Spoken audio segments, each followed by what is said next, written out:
If we take it away with our left hand will have a tendency of pushing your club away from the ball, up and out, and that's going to create a loop. If you watch, my left hand will go up here, the club head's going outside the line, and when you get up here, you've only got one way to go, and that's inside. When you come back inside the line, you're coming into this position, and you'll either hit a straight block or big pull hook. So take our grip without a golf club, and you can practice in front of the mirror by pushing your left elbow away from the target. If you push your left elbow away, you see what happens. I'm not thinking about my hands or my wrists or my shoulders or my legs or anything. Push your left elbow away, you see what happens to your shoulders? Your shoulders start to move. And it's almost impossible to miss that first 18 inches. You can't pick the club up, you can't take it on the outside of the line, you won't pull it on the inside of the line because your elbow is going straight back. You're eliminating a lot of variables. You're eliminating your wrist, you're eliminating your leg motion that can sometimes start too early for a lot of players. Think of your left elbow. The left elbow away from the target, first 18 inches, and then everything else goes together. You get to a point where your shoulders turn, your hips must turn with your shoulders. Simple little thing, left elbow away from the target during your takeaway for the first 18 inches, bang, straight down the line.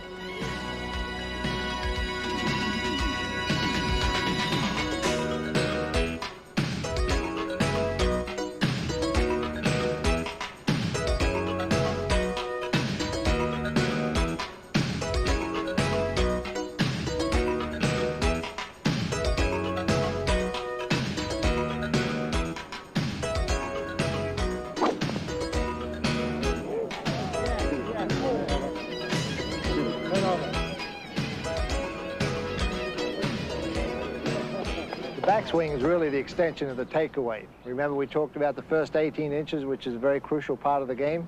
Well, the backswing is a continuation of that. If you start off with the correct address position, with the ball position in the right place, and you push your left elbow away from the target for that first 18 inches, just let it keep going. Let it keep going, just keep pushing that elbow back, back, back, and all of a sudden your body's going to rotate. You're going to rotate around the base of your spine. It is the only point really in the whole golf swing of your body that doesn't move. That point should stay in the same place. As I come down to the downswing, go through, it's staying in the same place. It really doesn't move like the rest of your body. It stays basically in the same position. So when we take our backswing, we're trying to think about that. We're trying to swing around the base of our spine. So you take it away with your left elbow, you go back, back, back, turn your body around, and all of a sudden you get to a point where everything wants to rotate. And that rotation is going to be turning around the base of your spine. You get to the top of your swing. I haven't done anything. I haven't cocked my wrist. I haven't set them too early. I haven't set them too late. Because in your backswing, you can't set them too late. Let me show you down the line here. As you take the club away, you keep going back, back, back. Something's going to give, and sooner or later your wrists are going to release, and they're going to cock automatically. This business about doing an early cock doesn't really work well. Because what happens if you start getting back here, set your wrist early, you have eliminated your extension of your golf swing. And your extension in your backswing is what generates your power. So forget early cock wrist, right? Just take the club head away, shoulders turning around your body, and they're going to automatically cock when you get to the top. Now, a good little point you want to think about, and again, it's something I do quite a lot on the golf course, is if I want to hit the ball that little bit extra further, generate that little more club head speed, what I do, and I call it the RPB shot, which is right pocket back. All you do is just let your arms hang, and as you stand there, just push your right hip away, okay? Right hip back. See, you notice how my hips are turning automatically? I'm getting full rotation around the base of my spine, and the lower part of my back is already turning. And even my top part is very difficult to push them back without getting some sort of shoulder movement. So just get your right pocket back, RPB. Stand there, no club in your hand, push that back. Now, one thing you mustn't do is when you do that, is straighten your right knee. If your right knee stiffens up, you're going to be in big trouble. Keep the flex in your knees all the way through your backswing. If that knee flex stays the same, you're going to be in business.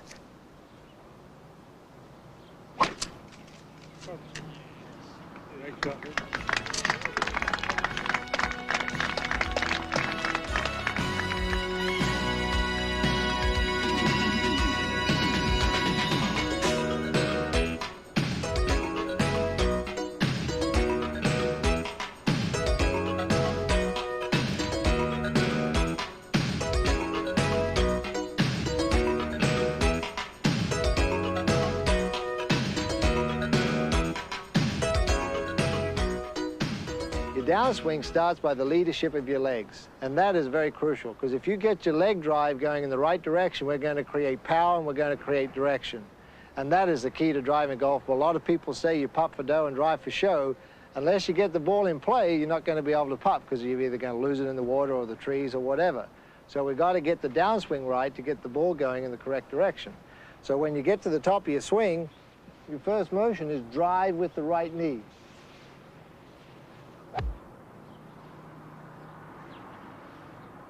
I'm going to be having 95% of the weight on my right side.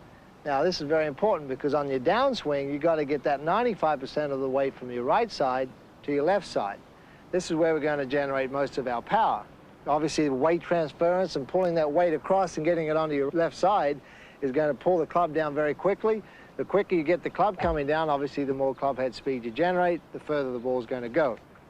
So just think, on your way back, on your backswing, get that weight onto your right side. We talked about that with the RPB. So on your downswing now, as I said, the leadership of your right knee, just bring that down. Now you're getting that weight turned onto your left side.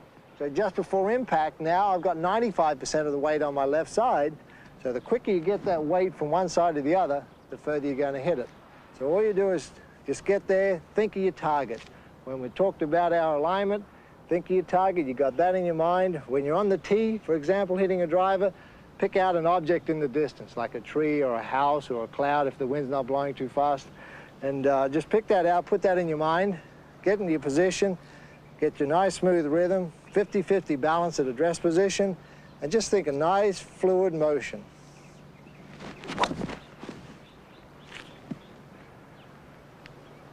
And we get the ball in play, and now we can have a shot at making a birdie.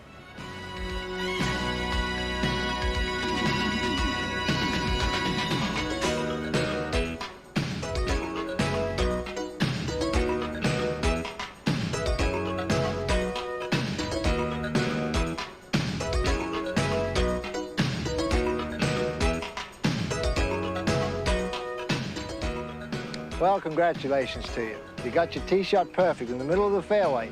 What do you do now? Approach shot, very key part of the game. We've got to get the ball in play, and we're going to get it in play by hitting the green. Every time you're walking down the fairway, the last 30 or 40 yards before you get to the shot, take in the elements. Take in the way the green's situated, take in where the flag's situated.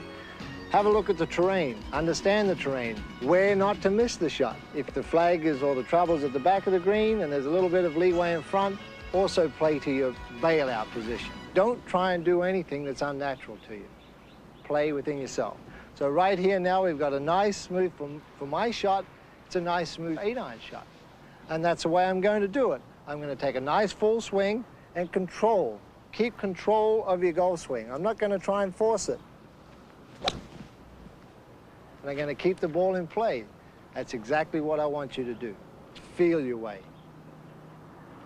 Now that I've hit the 8-iron, I'd like to hit a 2-iron. Let me just get the 2-iron. I want to show you one significant difference. Not only is the loft difference and the lie different, but look at the length. We've got nearly 4 inches difference to play with. Now that 4 inches is going to make a big different play in our swing. Our control of our swing wants to be the same. The full swing wants to be the same. And that's where this is going to get a little bit more awkward for you, because the longer the club, the more distance between you and the club head or you and the ball. The more distance there is, the greater club head speed. Now this is where the distance comes into effect. An 8-iron has obviously got a lot more loft than a 2-iron. So therefore, if you can control your swing, maintain the same rhythm and same tempo throughout your whole swing, your 2-iron shot should be the same as your 8-iron shot. Your golf swing is going to be the same. Again, a little bit of a change. Ball position is going to be exactly the same, but the width of your stance is going to be a little bit wider. And the why we have to widen our stance a little bit is to compensate for that extra length. The longer the club, the more you have to balance yourself. The shorter the club, the more we can control it. We don't have to overpower it as much. So with the 2-iron, ball position the same as the 8-iron, but just move your right foot maybe an inch further away. And you'll find your balance is going to be so much easier.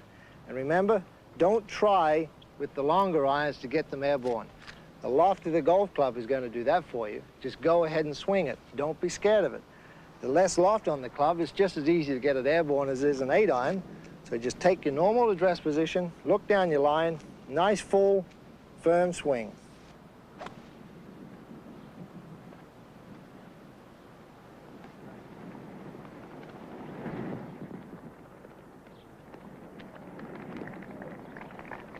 One other final piece of advice. When you're walking to your ball and you're summarizing the situation, always trust your first impressions or your first instinct on what club to hit. Your eyes will tell you the distance, so trust it. Now I'm going to go ahead and make that birdie.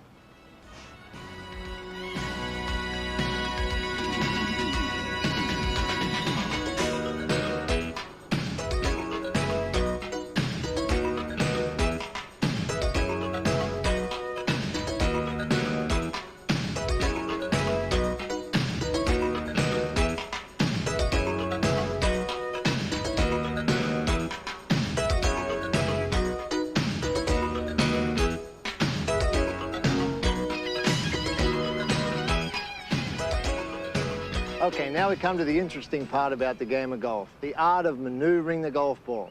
Remember, if you hook the ball into the trees, you can hook it out. If you slice it in the trees, you can slice it out as well. So no matter where you are on the golf course, you can get yourself out of trouble just by learning the art of maneuvering the golf ball. Now, to maneuver the golf ball, you have to be able to spin it. Now, to spin it, what we're going to do here is demonstrate with the basketball, two different colors, to show you the spin on a left to right shot or a right to left shot. So let's talk about the spin. You see this vertical line right here? That's on an imaginary plane from your seat in your lounge room through your television set straight down to the flag, right? So there's that imaginary line running down there, right through there. Now, just imagine there's a tree right in front of us, 30, 40 feet away, and we have to hook the ball around the tree. What do we got to do? We got to impart a right to left spin on it. Right to left, this motion, right? So we're going to have to get the ball turning. Now, remember, the game of golf is a game of opposites. To get the ball to go left, we got to hit it right to get that spin. Vice versa, to get the ball to go right, we've got to hit it left. So imagine, here's the palm of my hand, golf club, whatever golf club it is. The imaginary line again, straight through the vertical line on this basketball. My palm of my hand is a golf club coming through the inside of the line. Keep that imaginary line in your mind now. The palm of my hand's coming through the inside of the line. It's going to strike the basketball or the golf ball, this position here, and it's going to spin it this way. Right to left spin. It's going to hit it. The ball's going to go out to the right and hook back with the spin. Okay? Now that's the simplest way you can relate hand-eye coordination to the golf club on the ball to hook it. Obviously, now it's the opposite for a slice. Vertical line, imaginary plane through the ball, but this time, instead of coming on the inside of the line, we want to come from the outside across the ball. So our plane of our golf club is coming down this way, across the plane of your imaginary plane, strike the ball here, and it's going to impart a left or right spin this way. I think that's a very simple thing for you to think of if you hit it in the trees, because now you're going to be able to relate the spin of the ball to the direction. So good luck with your slices and hooks. Now, what I'm going to do now is, let's forget about this basketball. I'm going to go show you the real thing.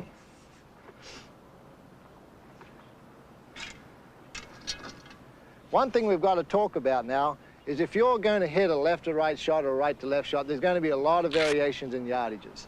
Now we're going to get into the technical side of it, and I'm going to try and keep this as simple as possible for you. You know, a lot of people tell you, well, if you're going to hook the ball, you've got to change your grip. You know, now change your grip means to get it stronger. Remember the grip sequence? Get your left hand pointing to the sky. You're going to hook it because the club face is going to close. Well, I don't necessarily agree with this. Remember, again, I use the word repetition. That's what we want to keep, repetition. The same golf swing for every shot, but let the club face do the work. That's what I like to do.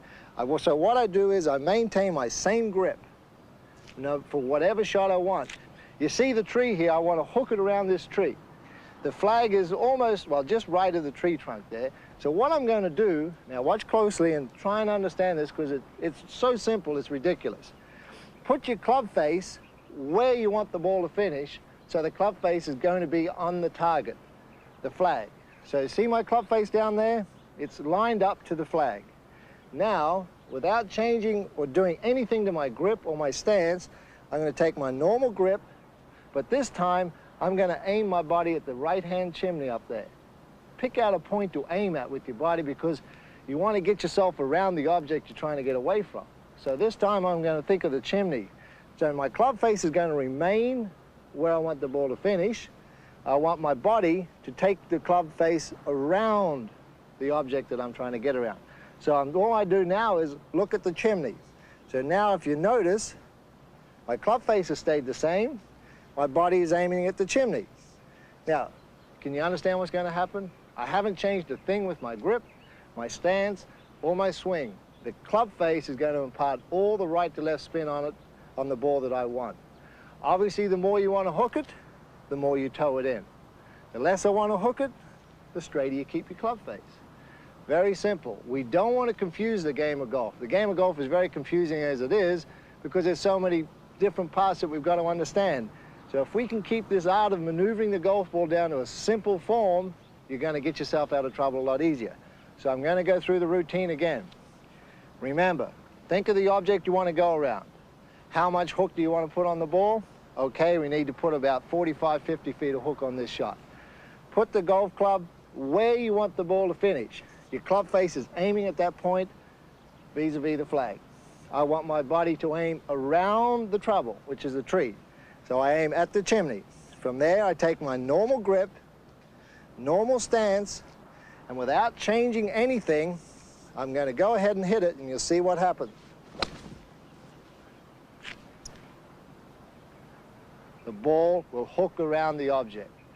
Very simple procedure. Now, let me touch on something just a little bit before we leave the hook shot, is if you're going to hook the ball, remember, you're going to make the ball go further because your club face is getting loft taken off it. The more you toe it in, the less loft you have on the golf club. So let's say this shot here was about 145 yards. Well, you know, that's normally an 8-iron off a regular shot. So what I've done is I'll take a 9-iron or even a pitching wedge because it's going to toe in. It's going to make the ball go further. Keep that in your mind. That's the only thing you want to think about, or the equation you're trying to work out, the relationship between the closed club face and the distance to the ball. The other point, don't try and land the ball near the flag. Let it land short because it's going to have a top spin roll and it's going to roll a little bit further. So the art of maneuvering the ball from right to left is basically easy. Don't change anything in your golf game, just change your club face. Okay, we've had our hook shot. We had to get the ball around the tree from right to left. Now we've got to talk about getting the ball left to right around the tree. Same principle. Think of the basketball, the spinning motion of the basketball going from left to right. That's the idea of what we've got to get on the golf ball. We've got to spin the golf ball left to right to get it to go around our object. Now, from your living room right there, imagine right over the golf ball, that imaginary plane once again. To impart that left to right spin on it, I have to bring the golf club across that plane coming this way to put the left to right spin. So that's what we're going to do. Now, coming across the line is going to seem like we're really cutting it, but in actual fact, we're not. Remember, our body is aiming there, so all we're going to do is open the club face up. Remember the hook shot, we closed it. The slice shot, we're going to open it up. So here we go. Slice shot. Take one less club, maybe even two less clubs. Go back to the hook shot, remember, for a 145-yard shot, I went down to a 9-iron, sometimes even a pitching wedge. Well, for the same length shot, this time I've got them to a 5-iron. The reason? Here's my normal address position right here. The more I open the club, the more loft I put on it. Obviously, the more loft I put on it, the less distance it's going to go. Point number 2. With the left to right shot, you're going to generate more backspin because the club head is coming more across the ball and more abruptly down on top of it, creating a little bit more backspin. Therefore, we're not going to get the run we got with the hook shot. We're going to get that ball to land and spin to the right. It's not going to go forward. It's going to basically stay the same distance to where it lands. So remember, go to a longer club. The more you open it up, the more loft you put on it. The more loft you put on it, the less distance. Okay, now all we do is the same principle. Remember, we never changed our grip or our swing or anything for the hook shot. Same deal with the slice. We set the target where we want the ball to finish, on the flag down there. Don't take my eyes off it. I'm not moving the club face, keeping it there. I'm going to go down the shaft a little bit right now because I feel a fraction uncomfortable being a full-length 5-iron for a 145-yard shot. So I'm going to go down my shaft because that's only my personal comfort. It might not work for you, so whatever you feel comfortable with, do it. Get that club face on line with where you want the ball to finish. Now, this is going to take us around this big pine tree and onto the green. Execute your same swing, same motion, nice fluid, full swing, and don't think about anything else but rhythm.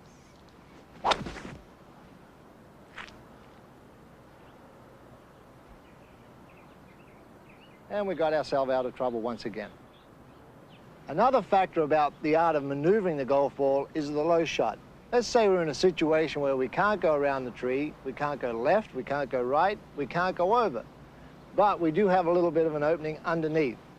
Anytime you're in the trees and all the other variables have been eliminated, like the hook shot, the low shot, the high shot, just take a look in the trees. Now remember, trees are 60, 70% air.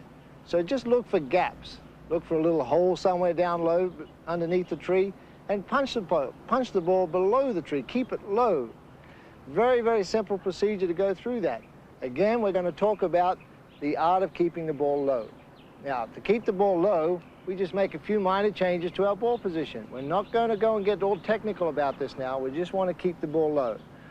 First of all, we want to have a look how low the tree is, how far we've got to hit the ball, and whether there's trouble in front of the green. If there's trouble in front of the green, obviously we can't really run the ball onto the green. We have to sort of play away from it. Just chip it out onto the edge of the fairway or in the middle of the fairway. Now, remember how I always said ball position, same place for a full shot? Well, we've got to deviate from that right now. To keep the ball a little bit low, we're going to move it back in our stance just a little bit. You notice I moved my left foot. I didn't move my ball body up here like this. I took my normal stance and just moved my left foot a little closer to the target. Okay, depending on the length of the shot, depends on how long a backswing you take. This shot here just requires a nice sort of 3/4 swing. Firm, take the club back 3/4 to about here, stop, and then come down. Now, when you're coming down, because of the ball position's a little further back in your stance, that means your center of gravity's forward. With your center of gravity forward, your body weight is going to be a little bit like 60% on your left foot, because we don't want to have our center of gravity behind the ball or we'll elevate it too quickly. So what we do is move our center of gravity ahead of the ball. Again, ball back in my stance a little bit, weight a little bit on my left side. Now, forget about the trouble. All you got to do is think about the target. If you start thinking about the limbs hanging down, that's going to be your last thought in your mind. The last thought in your mind is what's going to happen to the ball. You're probably going to hit the limb, or the tree left, or the tree right. Think of the flag. The last thought in your mind, the ball's going to go towards the flag. Take our ball position. We're looking at the flag, club face addressed straight on. Our posture is good, our balance is good. We've got a little bit of weight on our left side. Now all we're going to do is take that 3/4 swing. It's very simple. Don't think of the trouble. Think of the end result, and that's the flag, and you'll get it out every time. All right, we've done our low shot. Now all of a sudden we've got to play the high shot. Tricky situation, no option except to go over. Tree's too low, can't punch it, you can't go around it because there's other trees as well. So we have to go over. Very simple procedure. Remember in the low shot, we're talking about the center of gravity and your weight distribution. Well, it's just the opposite for the high shot. We're going to, instead of a punch shot, which was this way, leaning forward, the high shot, we have to get the center of gravity behind the ball. Once we're behind the ball, the club face can do its own work then. It's going to follow its natural arc, and that start coming up as it meets the ball. If the club face is coming up, you're going to get a lot of elevation. Right, so the way we got to go about this, very simple, very basic. Ball position, just a little further forward in your stance. Remember, normal stance, we had it off our left heel. This time we're going to move it off our instep. You're only going to move it maybe a 3/4 inch to an inch. Don't move it anymore, because then you're going to start hitting the ball in the middle on the way up, and that means it's going to go low, and that's what we don't want. Get the ball just 3/4 inch up on your stance. That'll bring your center of gravity back to about here. It's going to move it back maybe 2 or 3 inches. The higher you want to hit it, the more you get your center of gravity back. For example, if I want to hit an extremely high shot with an iron, I'm going to get my weight back here on my right heel. Going to get my rump down lower to my right side. That'll create my swing to be even a more exaggerated upswing motion. The lower you get your right rump and the weight on the rear heel of your right foot, the higher you're going to hit the shot. So just remember, ball a little further forward in your stance, get your nice even balance. Your center of gravity is going to move back. While your center of gravity is back, just think of height. The higher you want to hit it, the more you do this. Just bring your weight down on your right heel and on your right rump. Then you just go ahead and execute a nice, smooth, full swing. No abbreviated backswing like the low shot we're hitting, no abbreviated follow through. It's got to be a full swing because you want the club head to pick the ball up and take it over the tree. One final thing, look at the top of the tree. You see that brown dead branch on top of the tree? That's going to be my last visual point before I look down to the ball. So we look up, see that spot, that's my target. It's a little bit further left of the flag, which is good because it's going to compensate because our center of gravity is a little back behind the ball. We're going to have a tendency to pull the ball just a fraction, which is okay. So my brown spot is my last visual spot that I look at. Concentrate on the ball, forget about everything else, and go ahead and hit.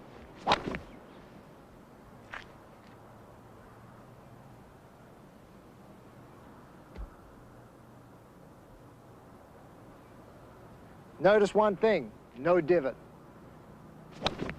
Because we weren't hitting down on the ball, we were sweeping the ball off the surface. The club face was on the way up at impact. If you take a divot, you're not going to hit it high enough.